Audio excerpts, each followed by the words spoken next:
Всем привет, друзья, с вами Аледжо, и в комментариях под роликами меня очень часто просили поиграть классическим спеллбейтом. Я прислушиваюсь к мнению своих зрителей, и поэтому сегодня мы будем рисковать, экспериментировать, потому что в спеллбейте я не силен, но, как говорится, попробовать стоит, потому что это легендарная дека. Перед вами самая классическая вариация с адской башней. Очень хорошо, что у нас, кстати, появилась эволюция принцесски, она идеально вписывается в эту колоду. Но так как, опять же, в спеллбейте я не силен, я не хочу сливать кубки и играть в рейтинговом режиме. Да, наберем 100 лайков без вопросов. Пойду в следующем ролике, буду играть со спеллбейтом в рейтинговом режиме. Но пока что мы поиграем в сезонном пути к славе. Но перед тем, как мы непосредственно перейдем к онлайн-поединкам, я вам хочу показать интересную концовку одного боя, где я столкнулся с очень лютым и настырным соперником. У него мега жесткая колода, полно атакующих карт, и всадница на баране, валькирия, мини-пека, дракончик. Короче говоря, все подряд он кидает с мостика, и нам тут очень сложно защищаться. Просто неугомоннейший соперник. Но спеллбейт хорош тем, что его вот таким вот наскоком, если просто кидать кучу юнитов, спеллбейт таким наскоком не возьмешь. И очень неприятно то, что у соперника армия скелетиков. Вот армия скелетиков контрит нашу гоблинскую бочку похлеще всяких заклинаний, потому что все. На заклинание его можно развести, но если у него в кармане армия скелетиков, мы практически никакого урона нанести не можем. Но пока что мы держимся, и смотрите, что там творит принцесска. Я ставлю адскую башню, и у нас начинается уже тройной эликсир. Сейчас соперник просто как сумасшедший начнет пушить. Да, вроде бы он ничего умного не делает, он просто бездумно накидывает кучу юнитов. И наконец-то он потратил свою армию скелетиков. И наконец-то последовало наказание. Но тем не менее, урона проходит мало. И смотрите, какой опасный момент. Дракончик на эволюции. Всадница. Мини-пека. И мне тут приходится кидать вот такую вот запоздалую ракету. Но тем не менее. Мы до сих пор выигрываем. Нам нужна тычка от принцесски. Одна тычка, вторая. Ну и все. Можно его уже просто добивать ракетой. Вот так вот действует этот спеллбейт. Против спеллбейта надо думать, его вот таким вот жестким пушем не возьмешь. Друзья, если вам нужен пас-рояль, новые герои или гемы, есть очень классное решение. Я хочу вам порекомендовать надежный сервис LD Shop от компании LD Player.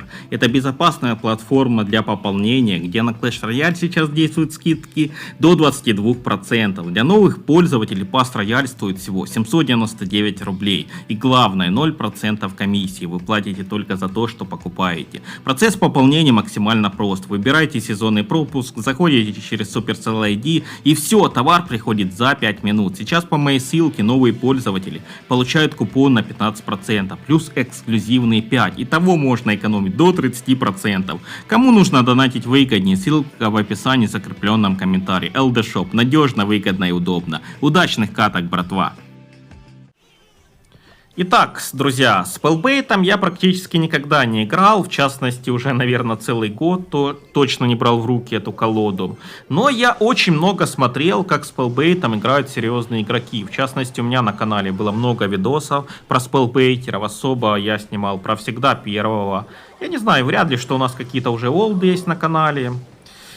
Так что, но всегда первый был настоящей звездой моего канала, и набирали ролики про него по 30 тысяч, по 50 тысяч, да даже больше. Каждый ролик про всегда первого, про этого спеллбейтера просто безумно хайповал. У меня даже сразу какая-то ностальгия, когда я вспоминаю про спеллбейт, сразу вспоминаются эти славные времена канала. Это не сейчас полное позорище на 1000 просмотров. Я, радуюсь, когда там уже 2000 набирается просмотров. Раньше для меня 20-30 тысяч это было уже неудача. У меня даже было такое внутреннее правило, что если я, допустим, наберу 10 тысяч просмотров, то я вообще обижусь там и чуть ли не снимать не буду. Сейчас я по 1000 набираю. Ну, короче говоря, спеллбейт это классная дека, легендарнейшая. Да, снимал я про всегда первого, потом он бесследно пропал. В комментариях мне писали, что он стал нищим винтрейдером Brawl Stars. Я не знаю, как на это реагировать, верить или не верить. Ну, короче говоря, обидно, что такой легендарный игрок у нас пропал. Но вообще, самым первым и знаменитым спелбейтером у нас был Хурма. Я вообще уже хотел сказать Хура, переиграл Бравл Старс, хотел сказать Хура. Нет, Хурма у нас был. И он причем играл даже спелбейтом с Торнадо вместо здания. Вы представляете? Вот сейчас сюда вместо адской башни взять Торнадо. Ну блин, какие у меня будут шансы на победу? Примерно нулевые. Правда, в те времена и Торнадо то было получше, чем сейчас. Сейчас уже Торнадо далеко не то, а тогда оно было мега мощным. Так, ну пока что в первом поединке у нас все так неплохо складывается, но тут, скорее всего, вина не в моей хорошей игре, а в том, что соперник слабенький попался. Ну ладно, вот как говорится, для начала сойдет. Практикуемся на кошках, на грибах. Я не знаю, не хочу никого оскорблять, но пока что на таких вот слабеньких соперниках практикуемся. Я не знаю, куда он там гоблинскую бочку кидает, что это он затеял, я вообще пока что не понимаю. Хотя, смотрите, что-то он там затеял. 2 принцесски мы уже, ребята, наплодили. 1 принцесска делает тычку. Так, давайте поставим рыцаря. Ну и все. В первом поединке мы одерживаем победу. Все, просто добиваем его ракетой. Ладно, для начала неплохо. Это просто тренировка для начала. Но дальше, думаю, что соперники будут у нас посерьезней. Сразу летим в следующую каточку. Кстати, тут сразу лететь в следующую каточку нельзя. Тут нету кнопки играть дальше. Тут надо обязательно выйти. Давайте заберем награду. Сундук на 4 звезды. 6 ведьм. В принципе, неплохо, но у меня аккаунт почти фуловый. Ну и, кстати, друзья, совсем недавно один человек, подписчик, хотел мне подарить пас-рояль, потому что увидел, что у меня нету героини Валькирии. Это было очень, конечно, приятно, но, к сожалению, у меня нету Supercell ID, поэтому подарить пас-рояль мне никак не получится. И в итоге тот человек просто стал спонсором на канале. За огромное ему спасибо. Так что, друзья, если кто хочет помочь каналу, то тоже можете становиться спонсором. У нас практически спонсоров нету.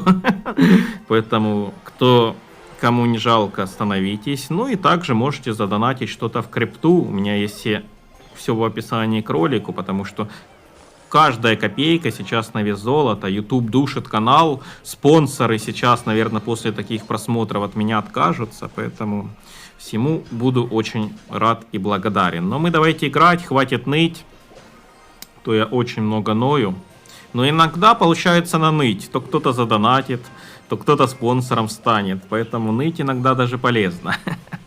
Но давайте все-таки играть этой легендарной колодой, наслаждаться. Я хочу сегодня ролик покороче сделать, потому что у меня все 3 предыдущих ролика у меня были ровно на 35 минут. Вы понимаете, 3 ролика по 35 минут.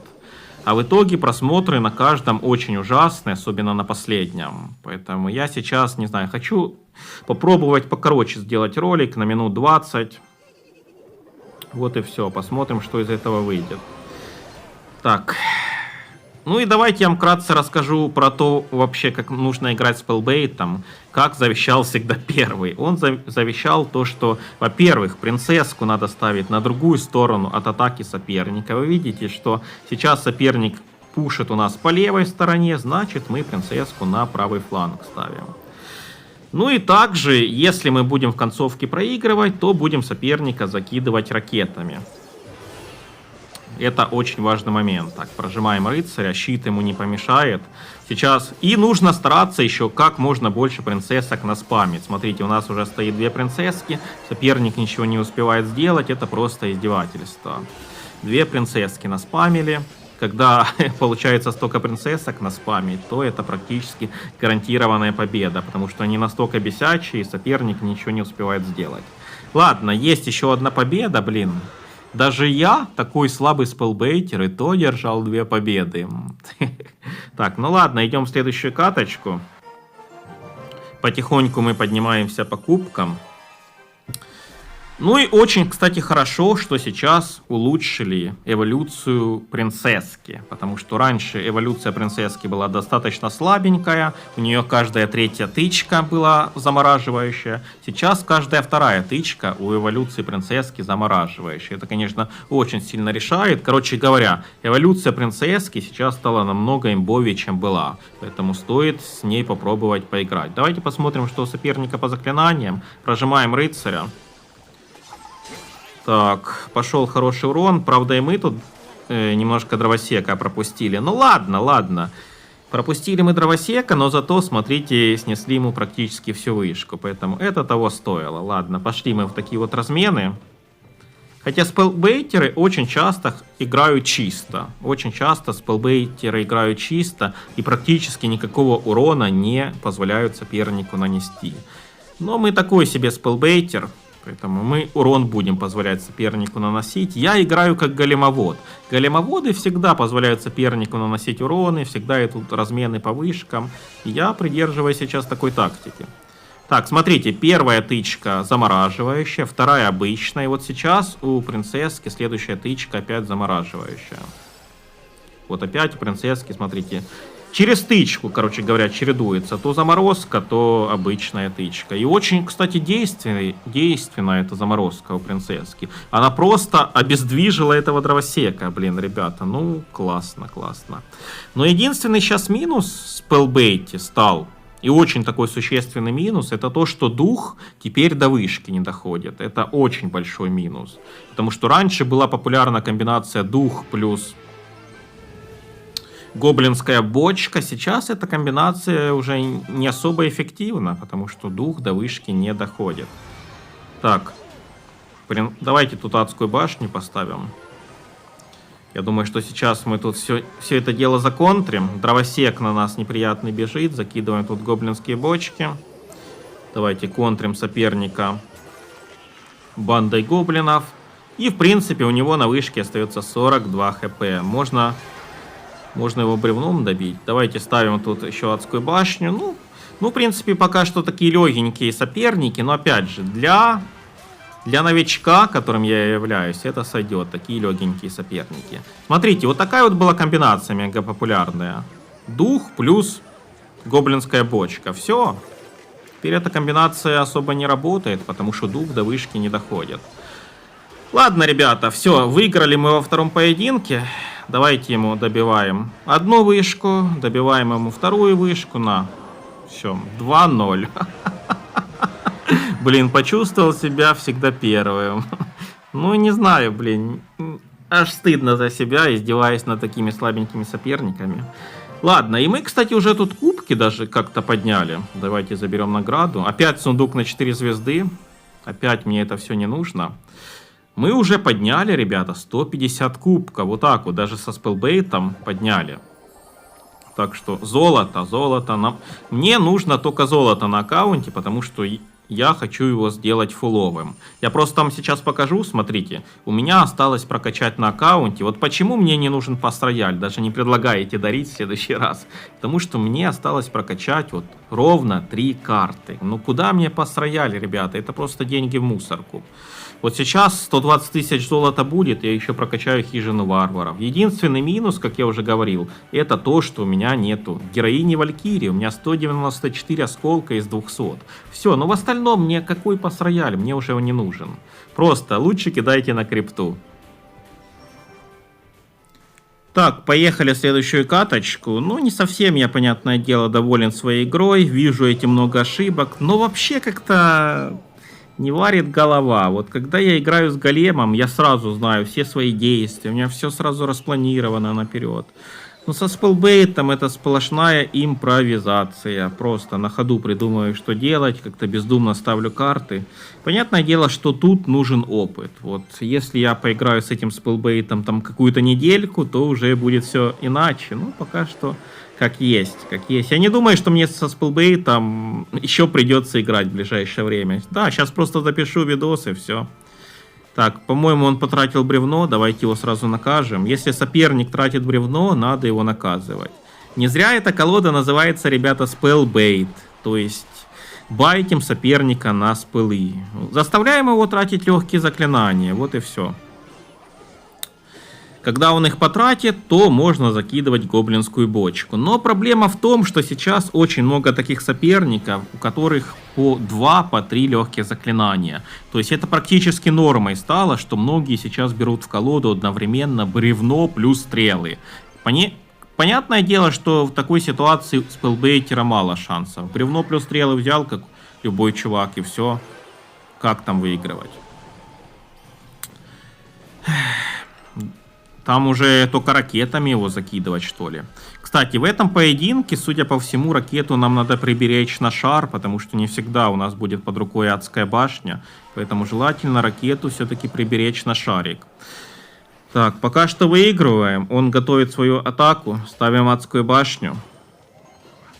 Я надеюсь, что дровосека мы по-быстрому убьем. Но сейчас полетит шарик, и нам нужна ракета. Да, вот он, шарик летит. Ну что, ракета есть. Так, попадаем ракетой. Отлично, ребята, защитились, отлично. Так. Давайте ставим принцесску. Ну, в принципе, соблазн есть ракету скинуть на его ведьму, но желательно, опять же, не вестись. Он тоже хочет нас. У нас спеллбейт, у него рокетбейт. Он хочет нас на ракету развести, чтобы закинуть свой шарик. Нет, не ведемся, не ведемся. Так, прожимаем рыцаря на всякий случай. Бревном он промахивается. Не забывайте кидать гоблинскую бочку за вышку, потому что очень часто все ошибаются. Очень часто все ошибаются, поэтому закидывайте за вышку именно. Так, ну не хочу я ракету ставить. Не хочу кидать пока что ракету на ведьму. А вот сюда. А вот сюда. Смотрите, ребята, какая шикарная ракета. Всех убил. И ведьму убил. И шарик убил, но это просто высший класс. Так что не зря я не спешил скидывать ракету. Я подождал подходящего момента и сразу две цели одной ракетой накрыл. Так, ставим тут еще раз рыцаря. Ну просто пока что издеваемся над нашим соперником. Вот смотрите, вот так вот за вышку. На клеточку за вышку кидайте. И часто соперники будут промахиваться. Все он уже понял. Ну, понятное дело, что каждый раз этот трюк не будет проходить. Вот один раз он у вас за поединок пройдет. Все, потом соперник уже перестанет ошибаться. Один раз можно его врасплох застать. Все, потом уже за вышку кидать как бы бессмысленно. Так. Долгий у нас поединок, но пока что мы тут абсолютно все контролируем. Дровосек его пытается ожить, но мы ему не позволяем. Две принцесски мы наспамили. Чем больше мы спамим принцессок, тем это больше шансов на победу. Шикарная у нас ракета еще одна полетела. Спасибо, ребята. Я это не хочу вам показывать, такую ракету. Как я не попал? Шикарная ракета, ребята. Вы видели, какая шикарная ракета? Ну, короче говоря, не судите строго. Не судите строго. Блин, ну это кринж. Как я с ракетой не попал? Ну, мы выиграли, но, блин, но такие ошибки допускать категорически противопоказано. С ракетой не попасть по шарику. Ну, что это такое было? Это просто какой-то кринж, ребята. Так, друзья, совсем немножко поиграл, и уже у меня 240 кубков. Давайте сейчас 250 добьем, откроем вот этот сундучок и будем заканчивать видос. Попалось мне только что несколько настолько слабых соперников, что я вообще даже не вижу смысла эти поединки показывать. Я не знаю, просто какие-то боты мне попались, которых я разгромил в одну калитку.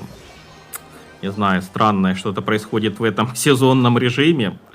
Но для нас тем лучше. Ну и после будем смотреть на просмотры. Если просмотры на этом ролике хорошие, я сразу выпускаю следующий видос, буквально через день-другой. Если просмотры дерьмо, ну, наверное, возьму паузу на недельку, не знаю. Как-то настроения нету снимать, когда 1000 просмотров дают. Так, пока что мы в этом поединке выигрываем. Обхитрили соперника с гоблинской бочкой. Рыцаря прожимать я не буду. Нормально, рыцарь справляется. Смотрите, кстати, рыцарь. Герой-рыцарь достаточно имбовый. Я практически никогда им не играл. Эволюция Валькирии, хотел сказать. Нет. Эволюция принцесски тоже имбовая, блин. И вы видите, вот сейчас этот соперник какой-то такой слабоватый откровенно попадается. Он пол вышки на ровном месте потерял, он непонятную Теслу ставит. Никогда вот так вот не ставьте Теслу. Вот просто, зачем ставить Теслу, когда на тебя ничто не идет? Зачем ты Теслу ставишь? Скажи мне, пожалуйста. Ладно, я могу понять надгробие вот так вот просто так поставить для прокрутки. Клетку с гоблином можно поставить, но Теслу вот так вот ставить, когда на тебя никто не идет, но это тупо. Это все равно, что я сейчас адскую башню просто так поставлю. Никогда так не делайте. Ну ладно, раз он ничего не делает, давайте принцесску мостика поставим. Принцесска, возможно, сейчас делает Ну, одну тычку жалко, нам бы вторая тычка не помешала. Ракета плюс бревно сносит 602 хп, ребята.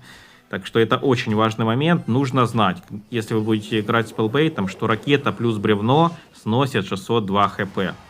Так, соперник начинает нас жестко пушить. Гоблинская бочка. Так, ну нормально, нормально. Ну смотрите, я не понимаю, ну что это за соперники? Блин, такой смешной соперник. Я уже 250 кубков почти взял. И что это за соперники? Это просто ржака какая-то. Я не знаю. Чем дальше, тем слабее соперники. Давайте. Рыцаря еще прожимаем. И он прожал рыцаря. Короче говоря. Ну не знаю. Мне кажется, что с этим спелбейтом первую сезонную арену 500 кубков я без проблем возьму. Я думаю, что без проблем. Давайте поставим тут рыцаря. Ну да, пока что очень легко. Опять же, я играю так себе, ничего выдающегося не показываю. Но соперники какие-то, ну, настолько легкие попадаются, что с ними не так. Блин, я в шоке. Ну, такой у нас сегодня видос получился. Взяли мы 250 купчей, очень хорошо. Пофанились со спелбейтом, ну... И все-таки я хочу сказать, что действительно спелбейт имба. И ответ на главный вопрос, жив ли спелбейт в 2026? Конечно, спелбейт жив. Это вечная колода. Он жив так же, как и Хок 2.6. Они всегда будут живы. Так, давайте забираем сундучок. Ну, это смешной сундучок, конечно. И набрали мы уже 270 кубков. Вот так вот, вообще не напрягаясь. Да, я там вырезал парочку... поражений, я вырезал парочку побед, но в целом это было очень легко, так что берите спелбейт и все, и пишите, с какими колодами мне еще поиграть. С вами был Леджа, всем пока.